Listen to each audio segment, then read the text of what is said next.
आज का हमारा जो टॉपिक है चर्चा का, वो है उत्तम संयम। हाँ, उत्तम संयम।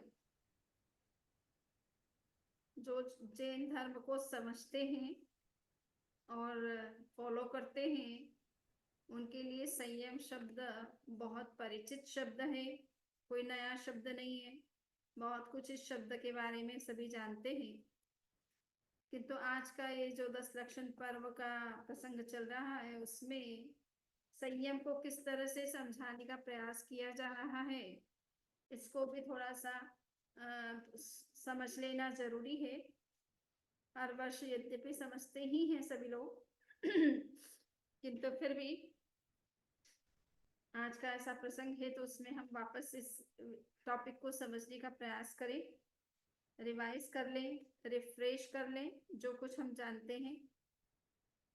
तो उत्तर संयम, उत्तम शब्द, जैसा कि शुरू से मैं जब अपने लेक्चर्स हो रहे हैं तब से ये बात कही जा रही है। उत्तम शब्द सम्यक दर्शन और सम्यक ज्ञान का सूचक है। यानी कोई भी तरह का हम नियम का पालन करते हैं धर्म के नाम पर, तो उनको हमें पहले उनमें हमारी पूरी श्रद्धा होना आवश्यक है और साथ साथ में उनका पूरा ज्ञान भी होना आवश्यक है। तो तत्व ज्ञान पूर्वक और पूर्ण श्रद्धा के साथ, डिवोशन के साथ, डेडिकेशन के साथ, नियम और विधि के साथ अगर हम किसी चीज का पालन करते हैं, आचरण करते हैं, तो उनका हमें 100% लाभ मिल सकता है। तो इसलिए उत्तम शब्द का प्रयोग अपने आप में सार्थक प्रयोग है। दूसरा शब्द है संयम। अब संयम किसे कहते हैं? तो भगवान महावीर ने वैसे धर्म के जो 3 लक्षण बताए गए हैं कि वास्तव में धर्म क्या है, तो उन्होंने 10वें कारिक सूत्र की प्रथम अध्याय की प्रथम गाथा में ये बात कही है। धम्मो मंगल मुक्तिठम अहिंसा संजमो तवो देवावितम नमंसन्ति जस्य धम्मे सयामनो। भगवान महावीर ने कहा कि धर्म उत्कृष्ट मंगल होता है। किंतु कौन सा धर्म उत्कृष्ट मंगल होता है? तो कहा कि अहिंसा, संयम और तप रूप ये जो त्रिलक्षणात्मक, त्रिगुणात्मक जो ये धर्म है, ये उत्कृष्ट कोटि का धर्म कहलाता है। क्योंकि इस तरह के धर्म के पालन में किसी भी जीव के प्रति कोई भी असद व्यवहार नहीं किया जाता है। न धर्म के नाम पर, न हमारी आवश्यकताओं के नाम पर हम उस सब जीवों के प्रति समान व्यवहार का भाव रखते हैं और किसी भी प्राणी को हम किसी भी रूप में कष्ट पहुंचाने का सोचते नहीं हैं और बने वहां तक अपने व्यवहारों में इस तरह का संयम का पालन करते हैं ताकि किसी भी जीव के प्रति हमारे द्वारा कोई अनुचित व्यवहार ना हो। तो इसलिए संयम शब्द जो है इस बात का है कि सेल्फ रेस्ट्रेंट, इसे सेल्फ डिसिप्लिन कहो, सेल्फ रेस्ट्रेंट कहो, सेल्फ कंट्रोल कहो।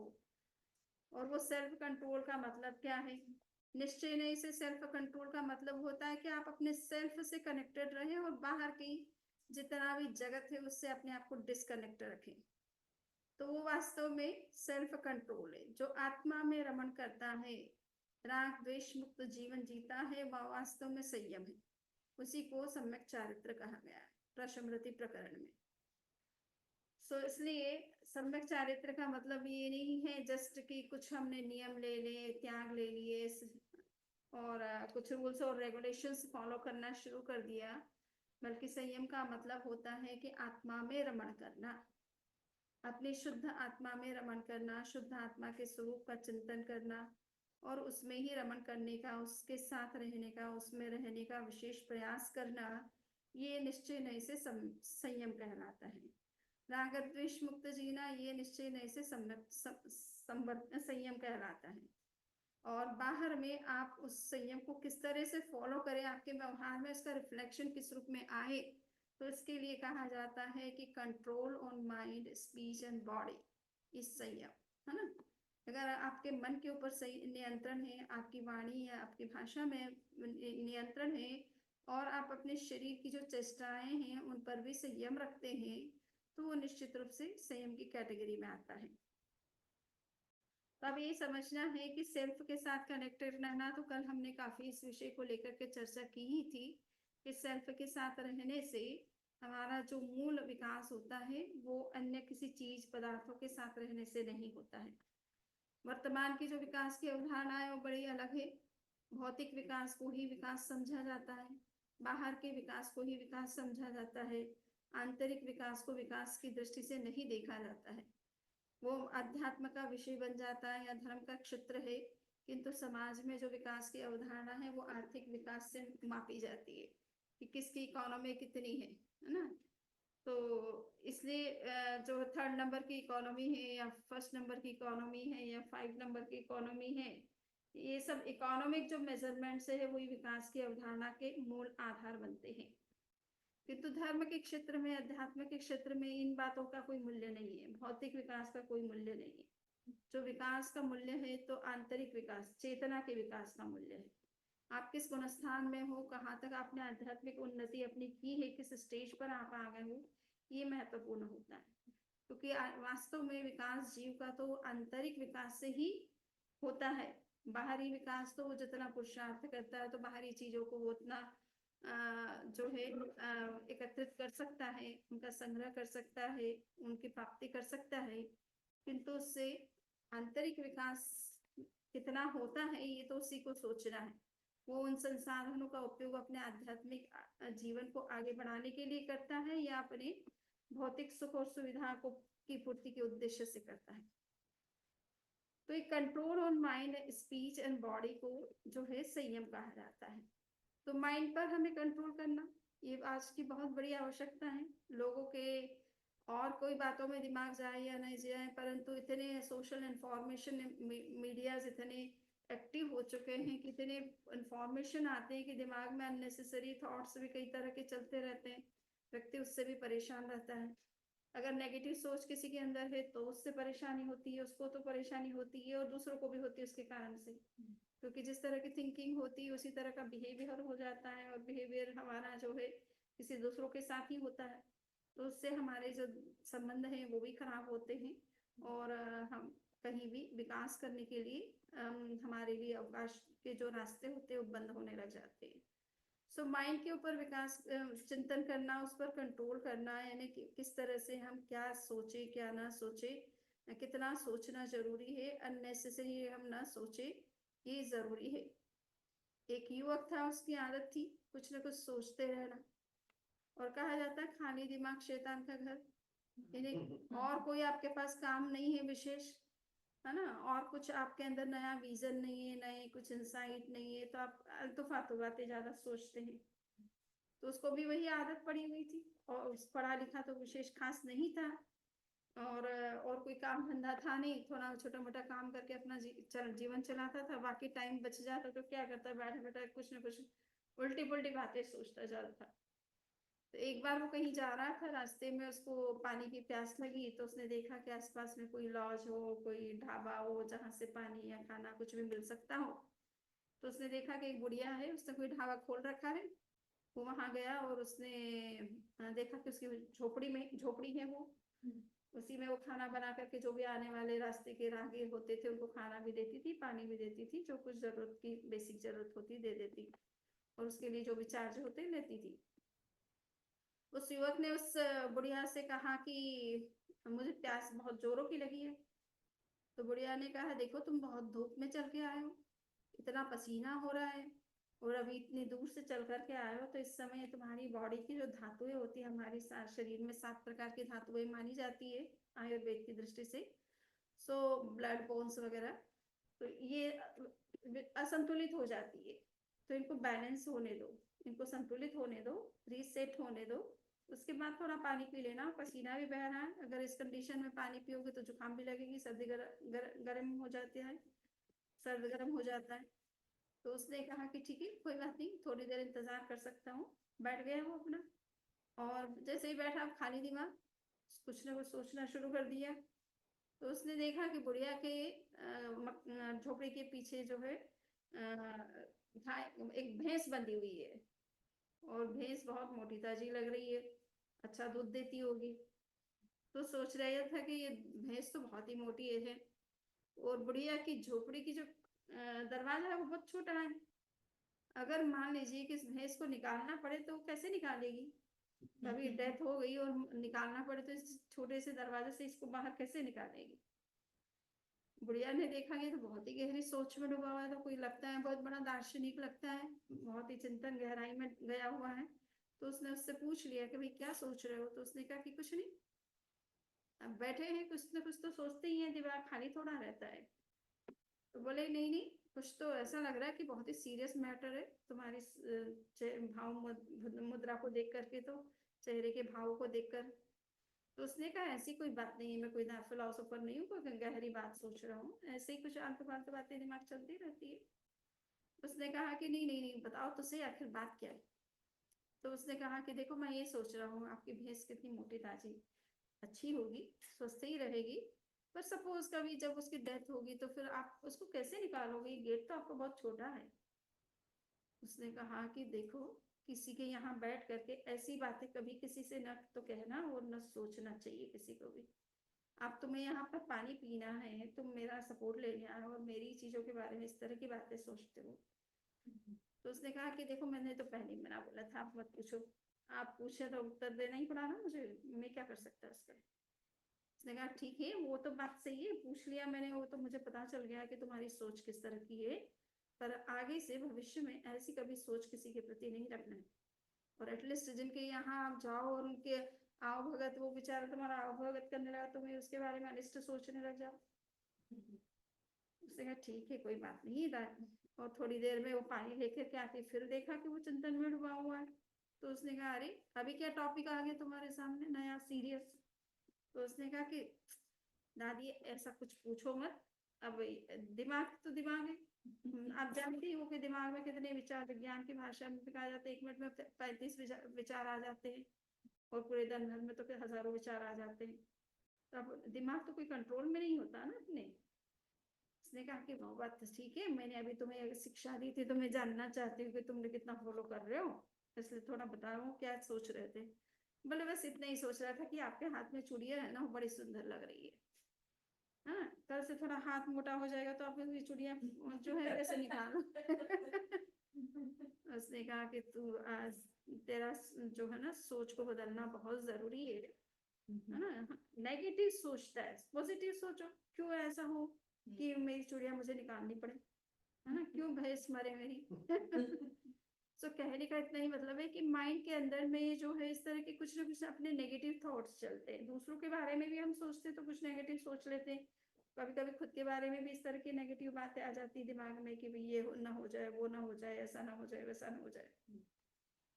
तो हमारे मन पर अगर हमारा नियंत्रण रहता है तो हम अनावश्यक नकारात्मक सोच अपने अंदर नहीं रख करके पॉजिटिव चीजें सोचते हैं। तो कहा जाता है पॉजिटिव सोच से क्या होता है, कर्मों की निर्जना होती है, शुभ योग होता है, मन का शुभ योग भी होता है, वचन का शुभ योग भी होता है, काया का शुभ योग भी होता है।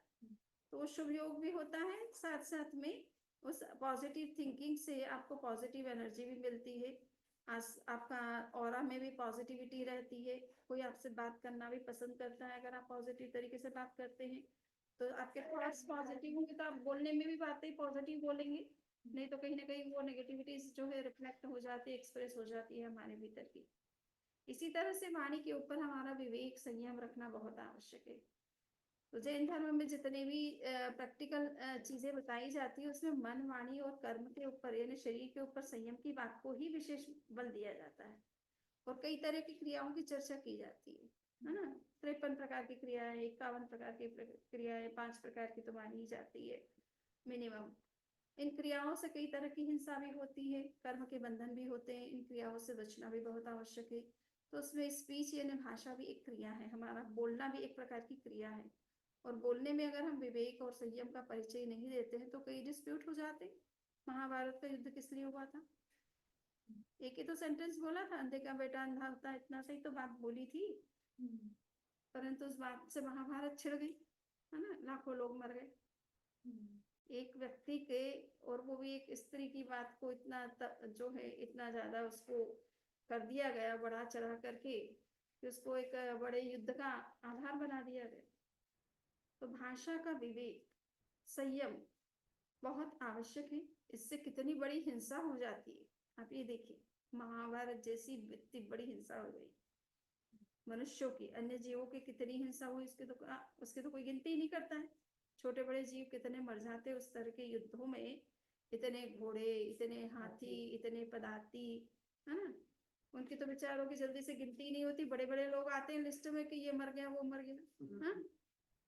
राजीव गांधी की डेथ हो गई ऐसा तो कह देंगे, पर उनके साथ और किसी व्यक्ति की भी डेथ हुई थी, है ना। कोई मेंशन करता है उसका? नहीं करता है।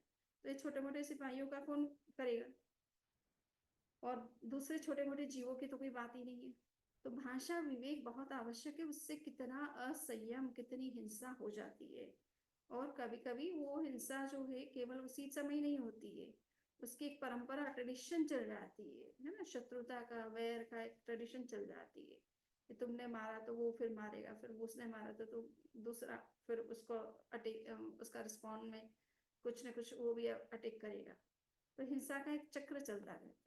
तो भाषा का विवेक बहुत आवश्यक है। एंड नेक्स्ट है बॉडी, शरीर।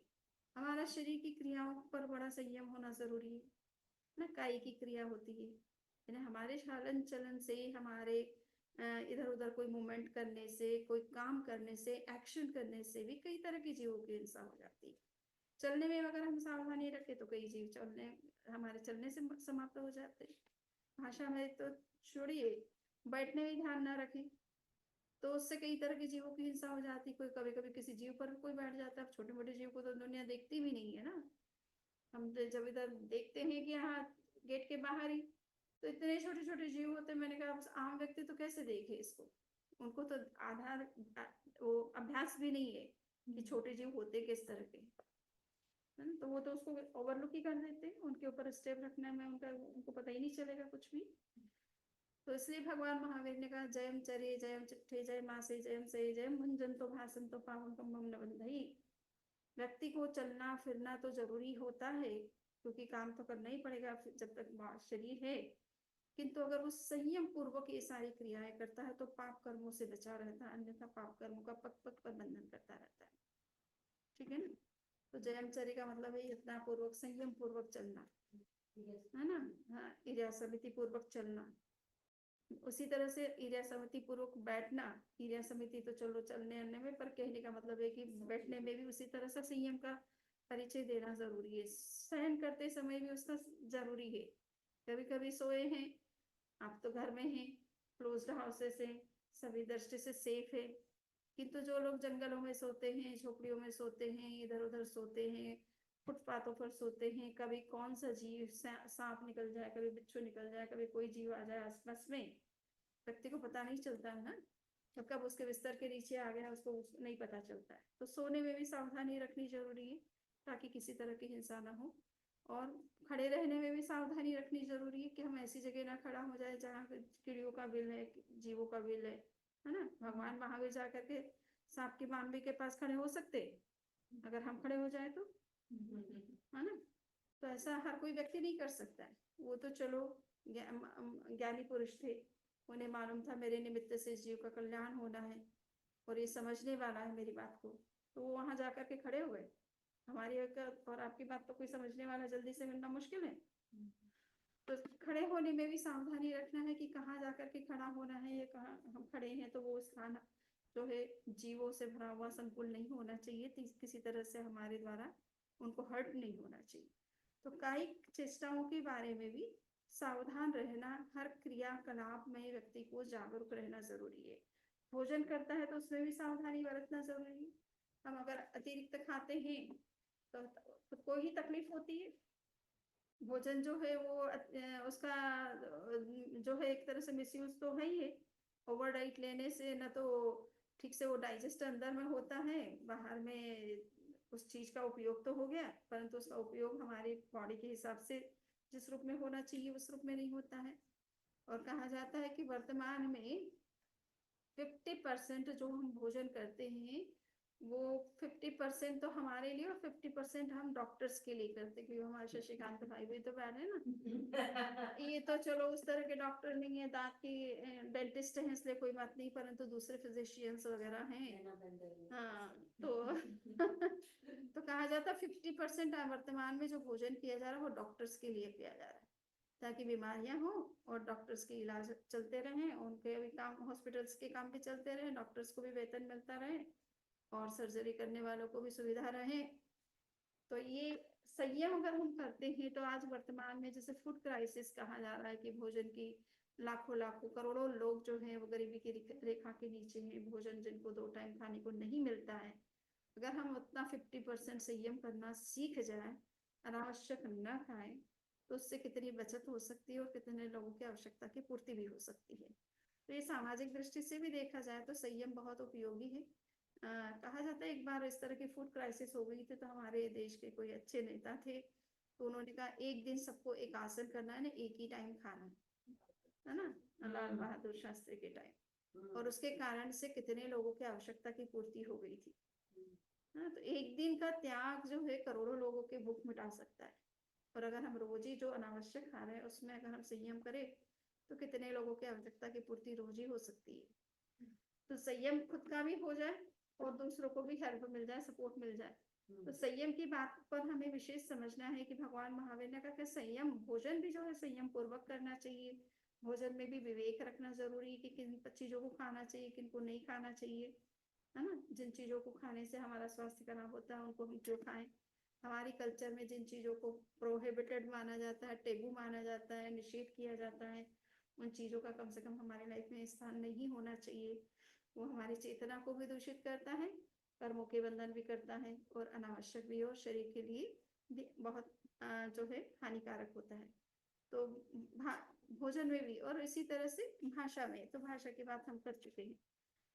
अब बात आती है कि ये जो संयम का जो जीवन है, इससे हम नए कर्मों के बंधन से रुकते हैं, है ना। जितना जितना हम संयम करते जाते हैं उतना उतना बंधन से बचते जाते हैं।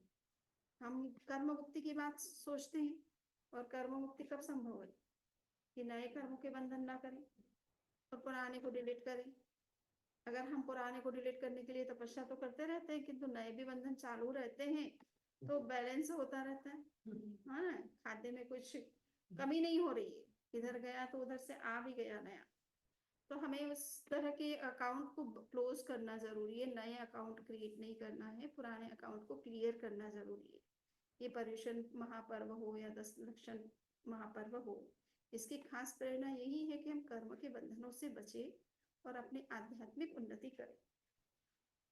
तो सोल्यूशन, ये जो संयम है ये न केवल हमारे आध्यात्मिक दृष्टि से बहुत काम का है, हमारी आत्मा को सुरक्षा प्रदान करता है, नए कर्मों के बंधन से बचाता है, और जितना हमारे भीतर का संयम डेवलप होता है उतना भीतर का जो बैगेज है वो भी बाहर निकलता है।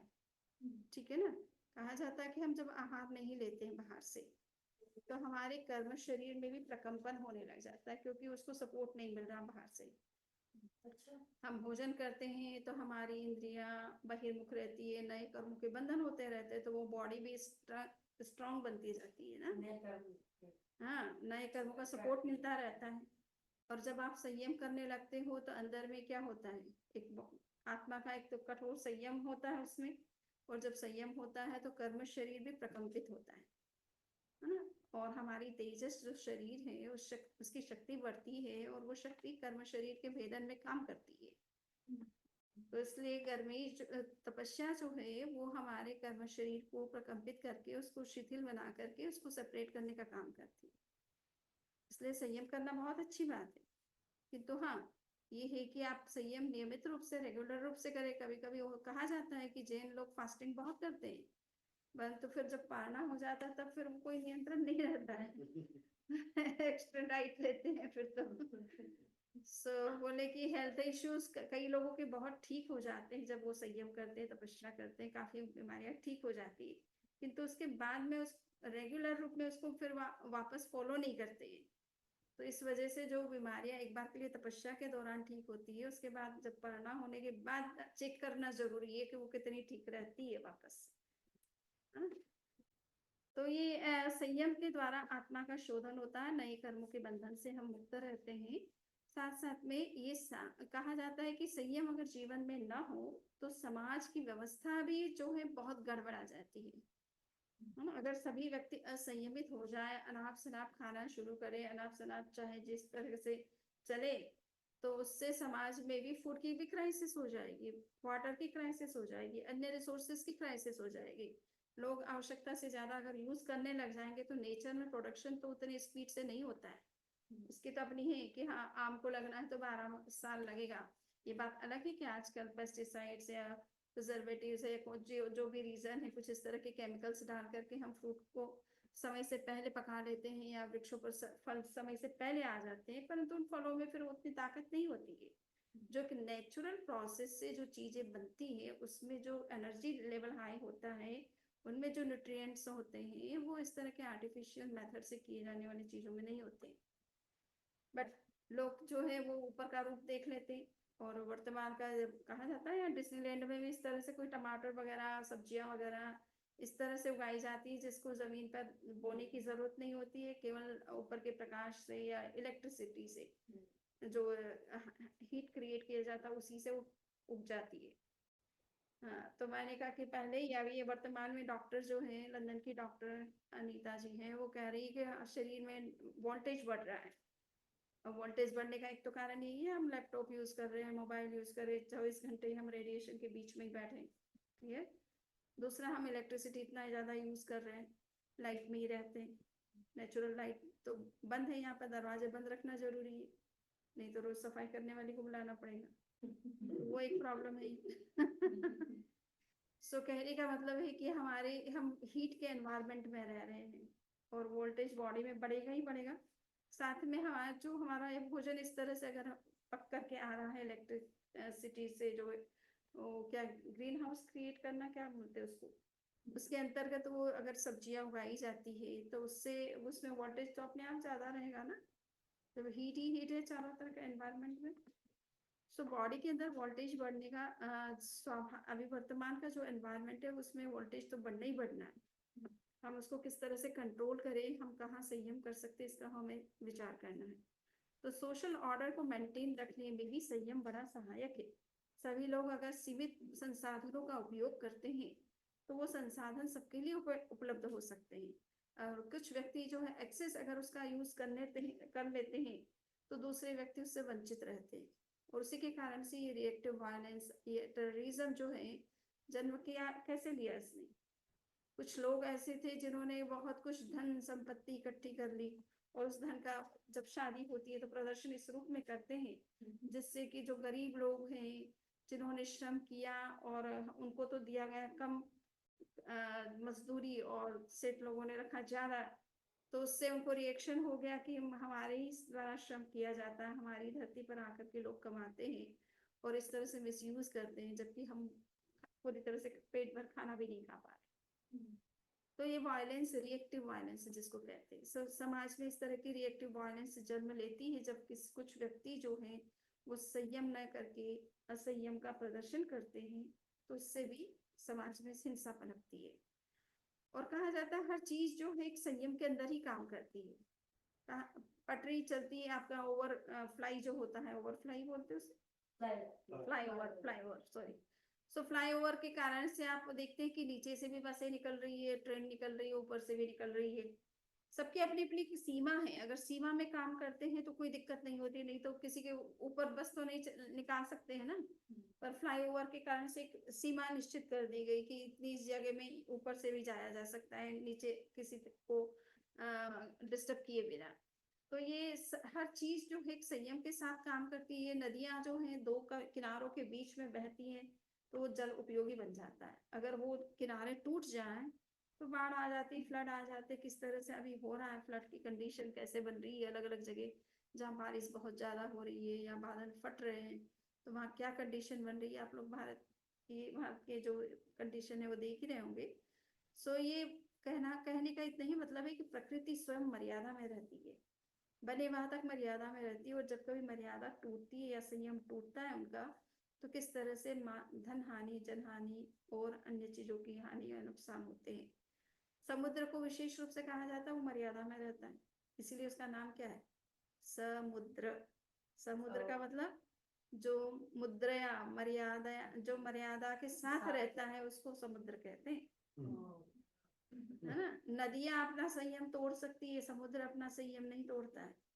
किंतु वर्तमान की जो परिस्थितियां हैं, क्लाइमेट चेंज जिस तरह से हो रहा है और ग्लेशियर जिस स्पीड से पिघल रहे हैं, तो समुद्र को भी मर्यादा तोड़नी पड़ सकती है, और जो समुद्र के किनारे शहर हैं या देश हैं, उनके समाप्त होने की संभावनाएं वैज्ञानिक लोग कर रहे हैं।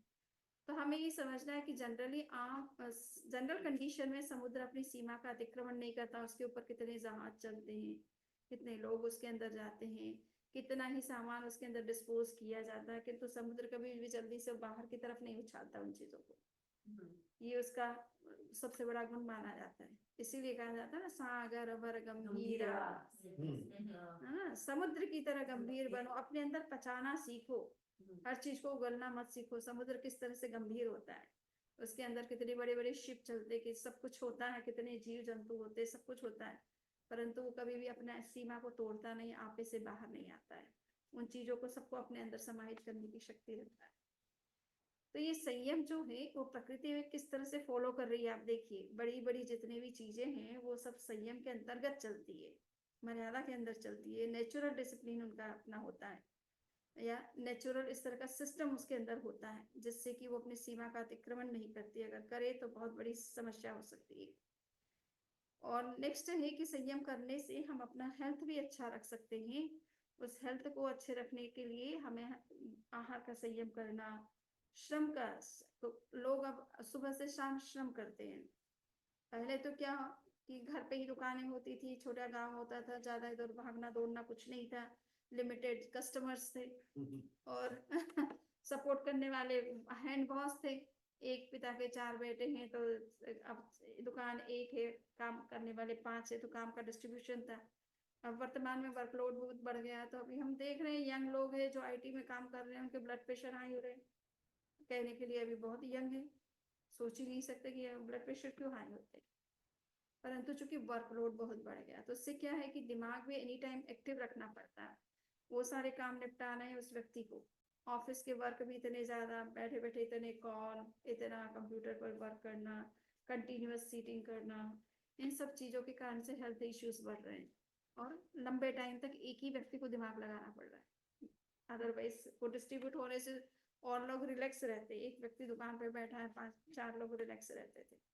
बट वर्तमान की जो कंडीशन है वो बिल्कुल डिफरेंट हो गई है, न्यूक्लियर जो है फैमिलीज हो गई हैं, एक ही व्यक्ति है और वो उसी को सारा काम निपटाना है अपना, तो इन सब चीजों से भी हेल्थ प्रभावित हो रहा है। तो हम ये समझ ले कि संयम का यानी श्रम करना भी है, तो उसमें भी थोड़ा संयम रखना जरूरी है, कि बीच बीच में रेस्ट करना भी जरूरी है। इसलिए हम 1 घंटे का अगर हमने बहुत ही हार्ड वर्क किया है और टायर्ड हो रहे हैं, तो कम से कम 10 मिनट मेडिटेशन कर ले या 5 मिनट कर ले, और हम इतना भी समय ना मिले तो 2 मिनट अपना लंबा श्वास ले और छोड़े, तो उससे बॉडी रिलैक्स हो जाती है, माइंड भी रिलैक्स हो जाता है, और व्यक्ति को काम करने में फिर वापस एनर्जी मिल जाती है। तो ये मेडिटेशन के प्रयोग न केवल आप स्वास्थ्य की दृष्टि से करें, बल्कि अपने आप को रिलैक्स रखने के लिए भी करें, और स्पिरिचुअल दृष्टि खास हमारी होती है कि हम उसके लिए विशेष रूप से करें। तो ये 10 लक्षण पर्व हमें जो है संयम की प्रेरणा देता है। एक बार ये बात आई, आचार्य श्री तुलसी ने अणुव्रत आंदोलन का सूत्रपात किया, अणुव्रत मूवमेंट चला, कि मिनिमम मॉरल वैल्यूज जो है सबके लाइफ में होनी चाहिए, ये कोई जैन से केवल संबंधित नहीं है, मॉरल वैल्यूज तो हर व्यक्ति को फॉलो करना है। तो उन्होंने एक तरह से एक बहुत ही जनरल कहना चाहिए मिनिमम मॉरल वैल्यूज का एक मैनिफेस्टो तैयार किया, जिसका नाम अणुव्रत आंदोलन है। उसमें उन्होंने बहुत छोटे छोटे नियम बनाए कि बड़े पेड़ों को नहीं काटना है, शराब नशा आदि नहीं करना है, वगैरह वगैरह, चोरी नहीं करना है, टैक्स की चोरी वगैरह नहीं करना है, इस तरह के जो कि सभी लोगों के काम के और देश के लिए भी हित में होते। उन नियमों को यहाँ पर विदेश में भी जब लोगों को पता चला और उनके बीच में जब चर्चा हुई, तो उन्होंने एक प्रश्न पूछा कि ये सारे नियम तो बहुत ही अच्छे हैं, समाज को भी ये स्वस्थ रखेगा, व्यक्ति भी इससे स्वस्थ रहेगा, और समस्याएं जो क्राइम्स वगैरह होते हैं समाज में वो भी नहीं होंगे, किंतु इनको इनको प्रैक्टिस करने का क्या तरीका है। क्योंकि अहिंसा को फॉलो करो ऐसा कहने मात्र से अहिंसा हमारे भीतर नहीं उतर जाती है। उसको प्रैक्टिस करने का भी कोई तरीका होना चाहिए, कोई मेथड होना चाहिए। तो आचार्य ऋषि महाप्रज्ञ जी ने कहा कि अगर कोई मेडिटेशन, चाहे वो प्रेक्षा मेडिटेशन करे चाहे कोई मेडिटेशन करे, अगर विशेष रूप से ये मेडिटेशन किया जाता है तो उसके अंदर इस तरह का प्योरिफिकेशन अपने आप होने लग जाता है, उसके अंदर से ही ये संयम निकलना शुरू हो जाता है, वो खुद ही अपने आप को कंट्रोल करना सीख जाता है, अपने इमोशंस पर कंट्रोल करना, अपने वर्ड्स पर, भाषा पर कंट्रोल करना, अपने बॉडी के ऊपर कंट्रोल करना और अपने माइंड के ऊपर कंट्रोल करना, और सबसे ज़्यादा ज़रूरी है हमारे भावों, इमोशंस पर कंट्रोल होना। क्योंकि सब बहुत सारी जो सामाजिक जितनी भी समस्या है और व्यक्तिगत जीवन में भी जितनी समस्याएं होती है, जो इमोशनल टर्मोइल्स आते हैं, उसके पीछे बहुत बड़ा कारण हमारा एग्रेसिव इमोशन है। अगर हम उसको कंट्रोल कर लें तो बहुत सारी चीज़ें हमारे अपने आप कंट्रोल हो जाती है। बीमारियां भी जो है 99.5% जो है साइकोसोमेटिक डिजीज मानी जाती है, यानी कहीं ना कहीं हमारे भावों में, हमारे इमोशंस में जो उतार चढ़ाव होते हैं उसके कारण से बीमारियां शरीर में आती है। अगर हम इमोशंस को कंट्रोल करना सीख जाते हैं तो हमारी बीमारियों पर भी नियंत्रण हो जाता है। तो इसलिए ये जो इमोशनल कंट्रोल करने की बात है उसको हम मेडिटेशन के द्वारा बहुत अच्छे तरीके से कर सकते हैं। और इमोशन को कम करने का एक ही तरीका, बहुत सिंपल तरीका है, और वो है कि हम श्वास को थोड़ा लंबा करना सीखें। लंबा श्वास लेते हैं तो इससे ऑक्सीजन का इंटेक भी बॉडी में बढ़ता है, ब्लड का सर्कुलेशन और शुद्धिकरण भी होता है, एनर्जी लेवल भी आपका अच्छा हाई होता है, इम्यून सिस्टम भी बूस्ट होता है, और सबसे ज़्यादा है कि हमारे इमोशंस बहुत कंट्रोल में रहते हैं। तो अगर वो इमोशनल कंट्रोल हमारे अंदर ज़्यादा डेवलप हो जाता है, जो कि जैन धर्म की मूल शिक्षा है ना, राग द्वेष मुक्ति, कषाय मुक्ति, ये मेन हमारी शिक्षा है। और ये संभव होता है मेडिटेशन के नियमित प्रयोगों से। आज किया कल नहीं किया उससे नहीं, रोज करना पड़ता है, क्योंकि हमारे चेतना के ऊपर एक डस्ट आती रहती है जिसको हम कार्मिक डस्ट कहते हैं, और वो डस्ट जब तक हटती नहीं है तब तक उन इमोशंस पर भी कंट्रोल नहीं होता है, और उसको हटाने के लिए एक दिन का पुरुषार्थ पर्याप्त नहीं होता है। जिस तरह से हम मेडिसिन लेते हैं उसकी एक डोज होती है, फिक्स डोज होती है ना। डॉक्टर कहते हैं सुबह एक टेबलेट लेना, दोपहर में एक लेना, शाम को एक लेना, क्यों कहते हैं? हमारे शशिकांत मैडम बताएंगे। आप इस तरह से जो मेडिसिन देते हैं एक ही टेबलेट से काम क्यों नहीं हो जाता है? 3 दिन लेना है, 5 दिन लेना है, इस तरह का जो प्रेस्क्राइब किया जाता है उसका रीजन क्या है? हाँ, पर उसका कोई रीजन होना चाहिए ना, हम क्यों लेना है, एक टेबलेट से काम क्यों नहीं होता है? टाइम लगता है। तो यही बात है, टाइम लगता है, ये भी एक अच्छा लॉजिक है। दूसरा जो लॉजिक हमने जाना है, समझा, आप भी जानते ही उस चीज को, कि हमारे अंदर की जो बीमारी होती है, कोई भी इन्फेक्शन हो गया, कुछ भी अंदर में प्रॉब्लम्स हुई है, तो जो भी जर्म्स होते हैं उनको जो है इनएक्टिव बनाने के लिए आपको निरंतर डोज देना जरूरी है पर्टिकुलर टाइम के बाद में। वो एक टैबलेट तो 6 घंटे काम करेगी, 6 घंटे में वो इनएक्टिव नहीं बनते, वो वापस एक्टिव हो जाते हैं आफ्टर 6 मंथ। तो आप, क्योंकि जितनी भी मेडिसिन होती है वो तो केवल सप्रेस करने के लिए होती है ना, वो उस दवाई को, वो बीमारी को तो बाहर अंदर निकालती नहीं, उन जर्म्स को इनएक्टिव बनाती है, और वो 6 आवर्स इफेक्ट रहता है। उसके बाद में फिर नेक्स्ट अगर आप नहीं देते हो तो वो फिर एक्टिव हो जाते हैं जर्म्स, प्रॉब्लम वहीं की वहीं रह जाती है। तो डॉक्टर को मालूम है कि ये बीमारी के जर्म्स कितने डोज में खत्म हो सकते हैं या पूरी तरह से इनएक्टिव हो सकते हैं।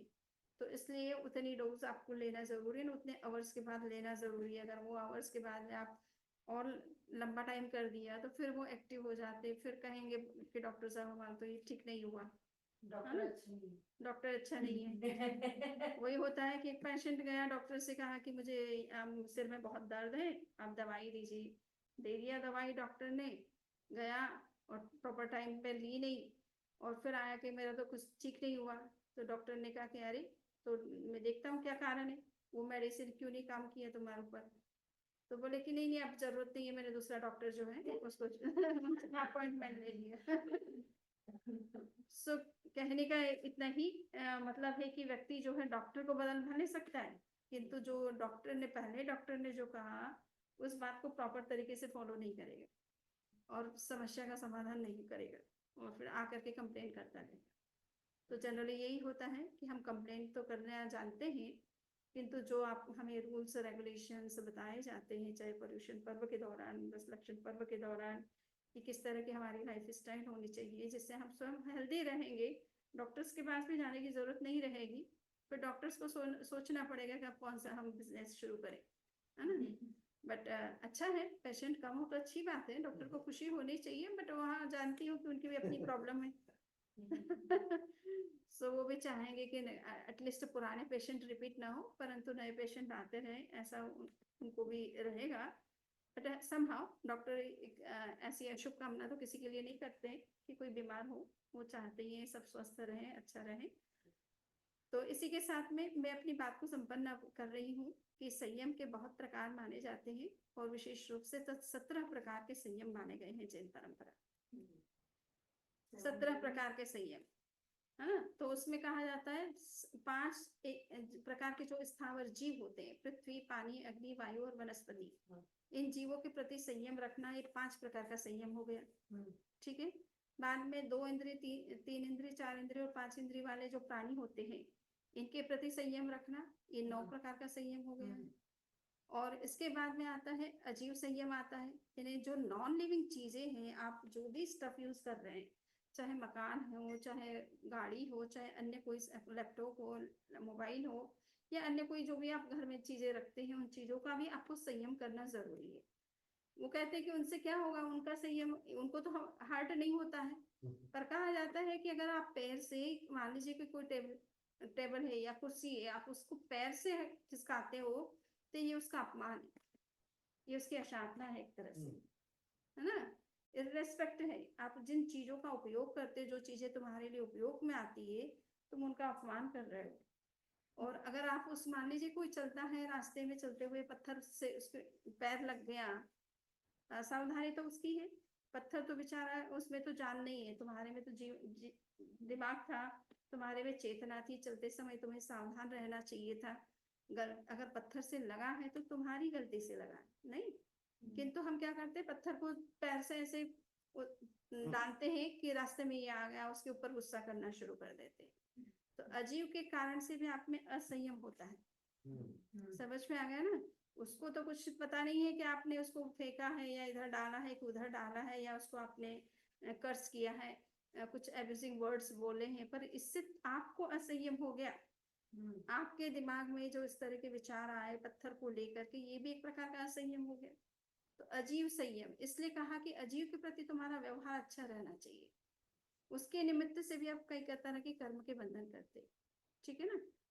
उपेक्षा संयम, कभी कभी होता है कि कुछ परिस्थितियां ऐसी होती जो हमारे कंट्रोल में नहीं है, हम बांग्लादेश को यहाँ से दूर से बहुत देख रहे हैं और लगता है कि कितना क्या हो रहा है, किस तरह की कंडीशन बन रही है, किंतु अब हम क्या, उन उन लोगों के प्रति नेगेटिव अगर हम कुछ सोचे तो उससे मतलब क्या है, हम यहाँ बैठ करके कुछ कर तो नहीं पाते, कुछ समाधान नहीं दे पाते हैं। तो ऐसी जगह अनावश्यक कुछ भी सोचने का कोई सेंस नहीं है, तो उसको भी हमें उपेक्षा, ऐसे परिस्थितियों में हम न्यूट्रल ही रह सकते हैं, ना एक्ट कर सकते ना रिएक्ट कर सकते। रिएक्ट करे तो वो हमारे लिए हार्मफुल, एक्ट हम कर सकते नहीं क्योंकि वो हमारे कंट्रोल की चीज नहीं है ना। तो ऐसी कंडीशंस में हमें न्यूट्रल रहना जरूरी होता है। आप किसी सीरियल को देख रहे हो, किसी खलनायक को देखते हो, विलन को देखते हो, उसके व्यवहार को देखते हो, उससे आपके मन में विचार आ जाता है कि कैसा है, इसको साले को मार देना चाहिए, कुछ लोग इस तरह की भाषा में सोचते हैं, परंतु ऐसा सोचना भी उसके लिए हार्मफुल है। वो तो विलन है, वो एक एक्टर है, एक्टर के रूप में वो प्ले कर रहा है, बट इससे वो रियल में वो कुछ ऐसा कर रहा है, ऐसा कोई बात नहीं है ना। पर हमारे कर्म के बंधन हो जाते हैं, तो ऐसी सब चीजों में हमें न्यूट्रल रह करके उन चीजों को देखना जरूर, ऑब्जर्व करना जरूरी है। We are audience and we are observing only, we can not give any judgement, we can not react even, और we can not even act, है ना। ऐसी कंडीशन जहाँ होती है वहाँ हमें जो है अपना, अपने ऊपर नियंत्रण रखना जरूरी है, न्यूट्रल रहना जरूरी है। और इसी तरह से जीव अजीव संयम, उपेक्षा संयम, और होता है कि हमारा मतलब प्रतिलेखन होता है कि हम कोई ऊपर ही उसका एक और है, तो उसके संदर्भ में कहा जाता है कि कोई भी चीजें हम जो यूज कर रहे हैं उनके प्रति भी हमें बड़ा जागरूक होना जरूरी है, जिससे उत्सर्ग समिति कहा जाता है, या उपकरण का जो है संयम करना जिसे कहा जाता है, कि हम जिन भी चीजों का उपयोग कर रहे हैं उनके प्रति भी सावधान रहे। कोई भी चीज हम ले रहे हैं या रख रहे हैं उसमें अगर हम सावधानी नहीं बरतते हैं तो कभी कभी हमारे रखने की असावधानी से कुछ जीवों की हिंसा हो जाती है। ठीक है ना। सपोज आप अलमारी खसका रहे हो और कभी कभी अलमारी के नीचे जीव होते हैं, तो इसलिए सावधान रह करके कि आसपास में देख करके पहले कि वहां पर कुछ कॉकरोच नहीं है या कोई जीव नहीं है ना। साधुओं के लिए तो ये नियम होता है, मान लीजिए हम दरवाजा भी खोलते हैं तो दरवाजे के लिए भी उसको नियम होता है कि तुम दृष्टि से देखो पहले कि कोई आसपास छिपकली तो नहीं है, रास्ते में बीच में कहीं पे दरवाजा खोलने से वो मर सकती है। तो साधु साधियों के लिए तो कई नियम होते हैं, दरवाजा खोलने के भी नियम होते हैं, इसलिए जनरली वो दरवाजा खोलना या बंद करने का काम नहीं करते, है ना, क्योंकि उससे हिंसा की संभावना है। प्राचीन समय में राजस्थान में आज भी आप जाएंगे, बड़े बड़े मकान हैं, राजाओं के मकान होते हैं जिस तरह से रजवाड़े टाइप के, बड़े बड़े गेट है और वो लकड़ी के बने हुए हैं और उनको कहते हैं चूलिया वाला गेट कहते हैं। इन्हें वो दीवार में इस तरह से ऊपर में गड्ढा कर दिया, नीचे गड्ढा कर दिया और उसके बीच में उसको अटकाया हुआ है दरवाजे को, है ना। तो अब उस दरवाजे को जब खोलेंगे तो वो गड्ढे में वो भी मुंह करेगा तो गड्ढे में कोई जीव भी हो सकता है। इसलिए साधु साधियों के लिए जनरली इस तरह के दरवाजे खोलने का निषेध होता है और नहीं तो पूरी सावधानी से देख करके प्रतिवेखन करके फिर उसका वो खोल सकते हैं। तो इस तरह से 17 प्रकार के संयम बताए गए हैं। कुछ संयम अभी मुझे एग्जैक्टली दिमाग में नहीं आ रहे, बट कहने का इतना ही मतलब है कि हमारे कितने व्यवहार ऐसे होते हैं जो कि अननेसेसरी हिंसा का कारण बन जाते हैं, अननेसेसरी हमारे कर्म बंधन का कारण बन जाते हैं। जो जरूरी काम है वो तो आपको करने पड़ेंगे, है ना, घर के काम है, बिजनेस के काम है, ऑफिस के काम है, समाज के कुछ काम है, जिम्मेदारी आपकी कुछ है तो उसके उनसे संबंधित जुड़े हुए काम है। बट अनावश्यक दूसरे कामों को हम जो है ना करें, जिस हाँ हाँ कोई बात नहीं, पढ़ा है हाँ। तो ये हमने आज चर्चा की है। अगर इससे संबंधित आपके कोई क्वेश्चन है तो वो आप कर सकते हैं कि संयम किस तरह से हमें कर्म बंधन से बचाता है, आत्मशोधन में सहायक बनता है और बाह्य चीजों से जितना हम डिस्कनेक्ट होते हैं उतना हम सेल्फ से कनेक्ट होने का हमें टाइम मिलता रहता है। अगर हमने घर बहुत बड़ा बना लिया तो उसके मेंटेनेंस में, उसकी सफाई में हमारा इतना वक्त निकल जाता है, इतने टायर्ड हो जाते हैं कि अब सामायिक करें, मेडिटेशन करें तो मन ही नहीं करता है। तो कहने का मतलब है कि जितना आप बाहर से संयम कम, बाहर का संयम करोगे उतना ही भीतर से कनेक्ट होने के लिए भी आपके पास समय रहता है, अदरवाइज उन्हीं चीजों में सारा समय निकल जाता है। तो ये संयम का तत्व जो आज का विषय था, उत्तम संयम, और विशेष रूप से आत्मा में रहना और बाह्य जगत से अपने आप को डिस्कनेक्ट करना, ये मूल मैसेज है 10 लक्षण पर्व का। और बाकी हम व्यवहार में कितना कहाँ क्या संयम कर सकते हैं जिससे हम कर्म के अपने बंधनों से अपने आप को बचा सकते हैं और सामाजिक दृष्टि से भी जिनकी बहुत अधिक आवश्यकता और उपयोगिता है तो हम उन पर कितना ध्यान कर सकते हैं, उनको कितना अप्लाई कर सकते हैं, इस पर भी हम निरंतर सोचते रहें, चिंतन करते रहें। कुछ न कुछ हम 12 व्रती जो जीवन शैली है इस पर भी थोड़ा चिंतन मनन करके उनको भी स्वीकार करें ताकि हमारी काफी कुछ सीमाएं निश्चित हो जाती है कि हमें अपने जीवन से जुड़े हुए इतनी चीजों से ज्यादा हमको कुछ नहीं करना है। तो एक लाइन ड्रॉ होने से आप अननेसेसरी फिर इन्वॉल्वमेंट आपका बंद हो जाता है, नहीं तो फिर कहीं ना कहीं कुछ ना कुछ जो है वो चलते रहते हैं, अपने आप को एंगेज रखने के लिए व्यक्ति जो है इन्वॉल्व होता रहता है। तो इन्हीं विचारों के साथ मैं अपनी बात को संपन्न कर रही हूँ। हमारे पास में करीबन 4 मिनट का समय है। आपके कोई क्वेश्चन है तो आप पोस्ट कर सकते हैं ऑन स्क्रीन, इन पर्सन जो भी बैठे हैं।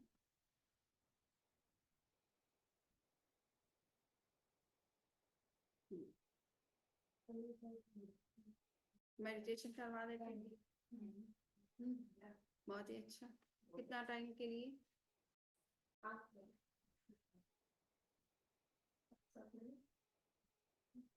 ठीक है। तो आज जैसे मैंने बताया कि हम श्वास का प्रयोग करें, वो हमारे इमोशंस को भी कंट्रोल करता है प्लस फिजिकल दृष्टि से भी बहुत बेनिफिशियल, ठीक है, और माइंड को भी कंट्रोल करता है क्योंकि हमारे माइंड को भी कोई ना कोई टॉपिक चाहिए तो उसको कोई टॉपिक जो है वो श्वास का ही पकड़ा दिया जाए तो वो उससे कनेक्ट होकर के स्थिर होने लग जाता है। तो आंखें कोमलता से बंद, रीढ़ की हड्डी सीधी, गर्दन सीधी, पूरे शरीर को रिलैक्स करें। हम 5-7 मिनट के लिए मेडिटेशन करा रहे हैं, जो भी करना चाहें मेडिटेशन करें।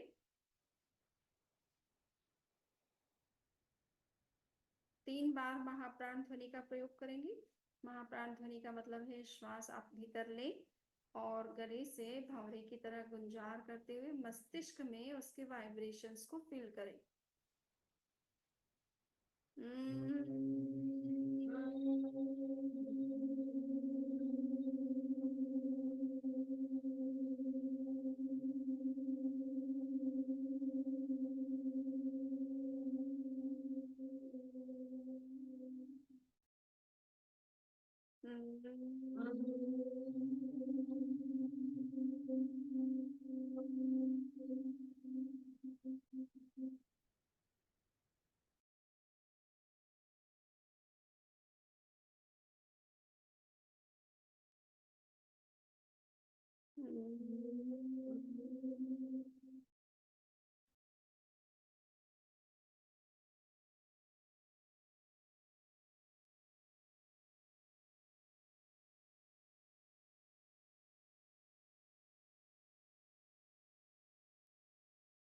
Relax.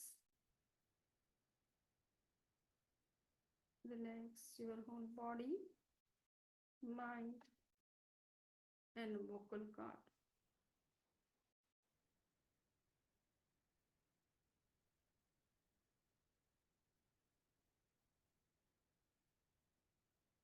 पूरे शरीर, मन और स्वर यंत्र को रिलैक्स करें।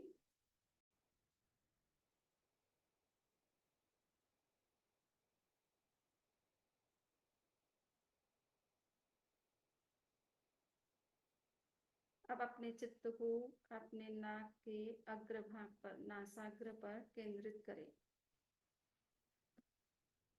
आने जाने वाले प्रत्येक श्वास को देखें।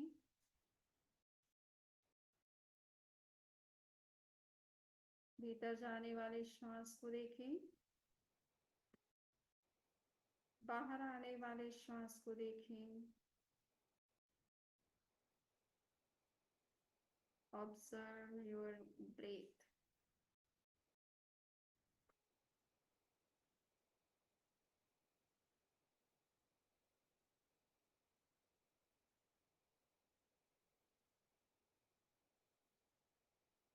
भीतर एंटर करते हुए श्वास को, भीतर प्रवेश करते हुए श्वास को पूरी तरह से देखें।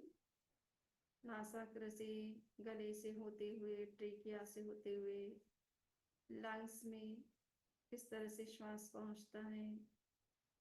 एल्वनीज के थ्रू, ब्लड के थ्रू पूरी बॉडी में स्प्रेड होता है। इस पूरी प्रोसेस को देखने का प्रयास करें।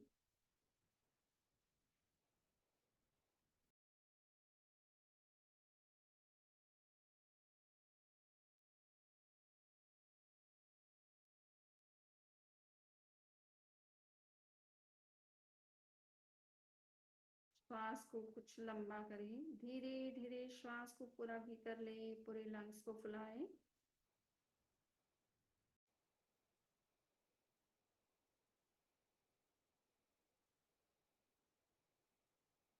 धीरे धीरे श्वास को छोड़ें, पूरी कार्बन डाइऑक्साइड को बाहर निकालें। जितने भी टॉक्सिक गैसेस हैं उनको बाहर करें। लंबा गहरा श्वास लें। लंबा गहरा श्वास छोड़ें। अनुभव करें ऑक्सीजन का इंटेक बढ़ रहा है। श्वास भीतर जा रहा है। कार्बन डाइऑक्साइड पूरी तरह से बाहर आ रही है।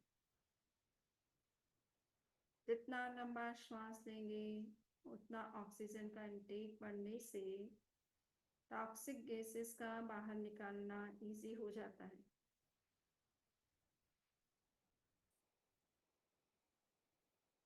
पूरा ध्यान श्वास पर केंद्रित करें।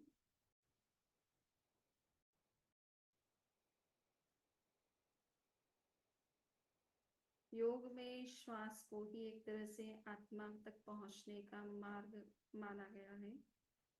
जो श्वास को पूरी तरह से देखना सीख जाता है वो आत्मा से कनेक्ट होना भी सीख जाता है। पूरी गहराई के साथ श्वास पर ध्यान करें।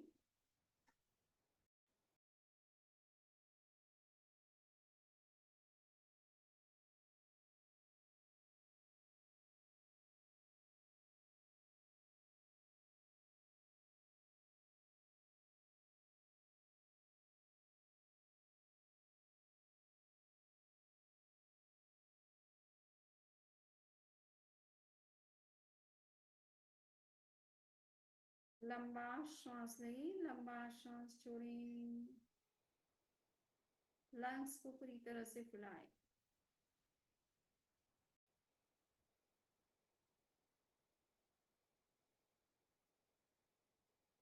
श्वास को लेते समय पेट फूलता है, नाभि बाहर की ओर आती है। श्वास छोड़ते समय पेट सिकुड़ता है, नाभि भीतर की ओर जाती है। इसे डायाफ्रामिक ब्रीदिंग, साइंटिफिक ब्रीदिंग कहा जाता है।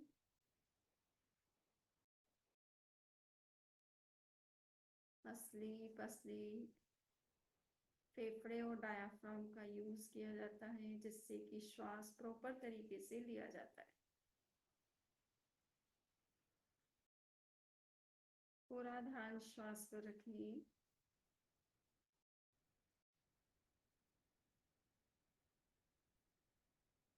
श्वास के माध्यम से अपने आप से कनेक्ट होने का प्रयास करें।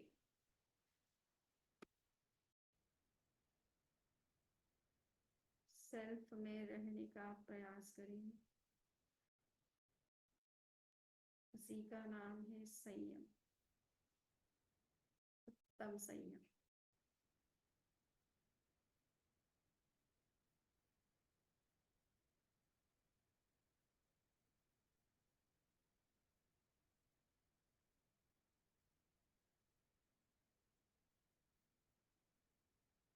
दो लंबे श्वास लें, लंबे श्वास छोड़ें। ओम साउंड के साथ ध्यान का प्रयोग संपन्न करें। ओम।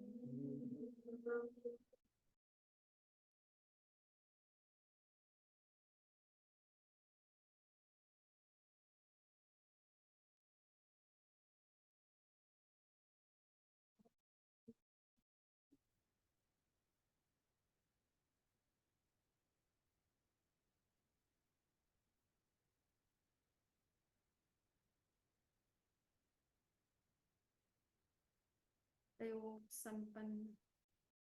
आंखें खोलो।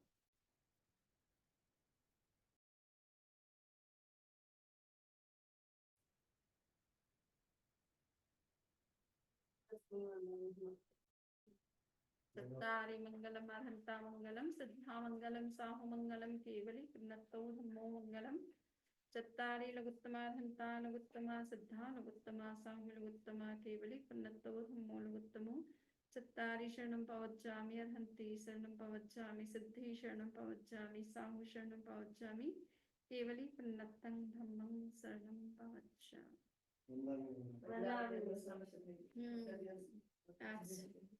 आज 7th डे है ना, 10 लक्षण परों का आज तक का दिन है। हाँ, एक दिन अपन लेट मतलब चल रहे हैं ना पीछे। वंदामि नमस्वामी स्वामी जी। वंदामि नमस्वामी स्वामी जी। कल और परसों में तो मैं सारे टॉपिक्स कवर कर दूंगी। कल 2 टॉपिक ले लूंगी, परसों 2 टॉपिक। हाँ गरिमा, गरिमा बंदामी नमस्ते, राहुल नु बोल रहा हूँ। बंदामी। अच्छा वो विकास बात करना चाह रहा है गरिमा से या राहुल से बात कर। राहुल जी आप ना 2 मिनट रुक जाइएगा, मैं एक बार वो माइक जो माइक्रोफोन हाँ टेस्ट ठीक। करना चाहता हूँ। ओके। ले लो ये। हाँ ये ले लो, क्योंकि इसको लगाने से आवाज ठीक नहीं है। वो एक हाँ तो कल इसमें लगा हुआ था, मैंने तो इसी पे छोड़ दिया था। एक बार मैं देखती हूँ उनसे कुछ।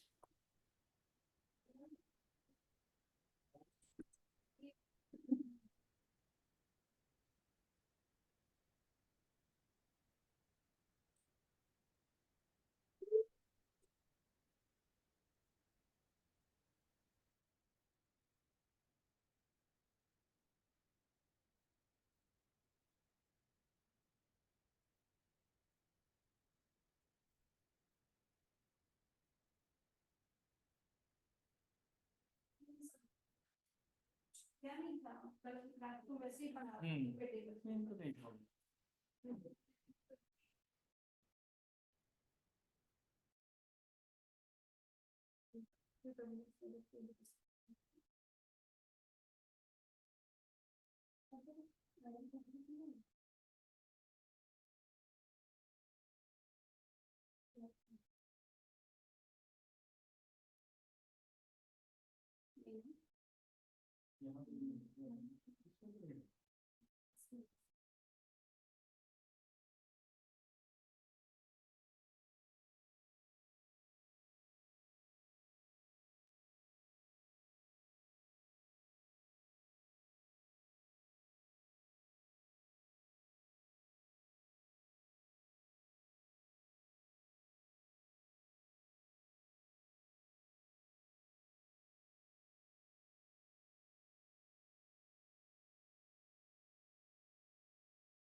वो छोटा वाला पीस, हाँ मैंने निकाला था, निकाला था।